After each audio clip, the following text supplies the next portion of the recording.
ഇന്ന് നമുക്കൊരു variety star ഉണ്ടാക്കിയാലോ. അതിനായിട്ട് ഇതുപോലൊരു യെല്ലോ കളർ പീസ് പേപ്പർ എടുത്തിട്ടുണ്ട്. അത് ഇതുപോലെ നടുവിലേക്ക് മടക്കി അത് കഴിഞ്ഞിട്ട് രണ്ട് സൈഡിൽ നിന്നും സെൻറ്ററിലേക്ക് മടക്കി ഇതുപോലെ ഒന്ന് നമുക്കൊന്ന് ഒട്ടിച്ചു കൊടുക്കാം. ഇനി ഇത് രണ്ടാക്കി മടക്കി കഴിഞ്ഞിട്ട് നമുക്കിതിൻ്റെ സെൻറ്ററിലും ഇതുപോലെ പശ തേച്ചിട്ട് ഇതൊന്ന് ഒട്ടിച്ചു കൊടുക്കാം. ഇനി നമുക്കിതിലൊരു ഡിസൈൻ വരച്ച് കൊടുക്കണം. അതിന് വേണ്ടി ഞാനൊരു കാർഡ്ബോർഡ് പീസിൽ ഇതിന് ഡിസൈൻ വരച്ച് കൊടുത്തിട്ടുണ്ട്. അത് നമുക്കിതിൽ ഈ പേപ്പറിലോട്ട് വരച്ചിട്ട് ഇതൊന്ന് കട്ട് ചെയ്തെടുക്കാം. ഇതുപോലൊരു സ്റ്റാർ ഉണ്ടാക്കാനായിട്ട് നമുക്ക് ഇതുപോലത്തെ ഒരു 11 പീസ് പേപ്പറും കൂടി ഇതുപോലെ ഇതേ ഷേപ്പിൽ കട്ട് ചെയ്തെടുക്കണം. ഇനി ഓരോ പീസും അതിൻ്റെ സെൻറ്ററിലായിട്ട് പശ തേച്ചിട്ട് എല്ലാം അതിൻ്റെ മീതെ വരുന്ന രീതിയിൽ ഒട്ടിച്ചു കൊടുക്കാം.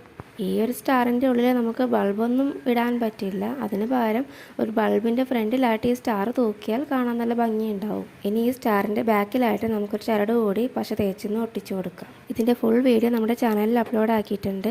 അപ്പോൾ വീഡിയോ ഇഷ്ടമായി എന്തായാലും ലൈക്കും കമൻറ്റും ചെയ്യാൻ മറക്കരുത്. അപ്പോൾ അടുത്ത വീഡിയോ കാണാം. ബൈ.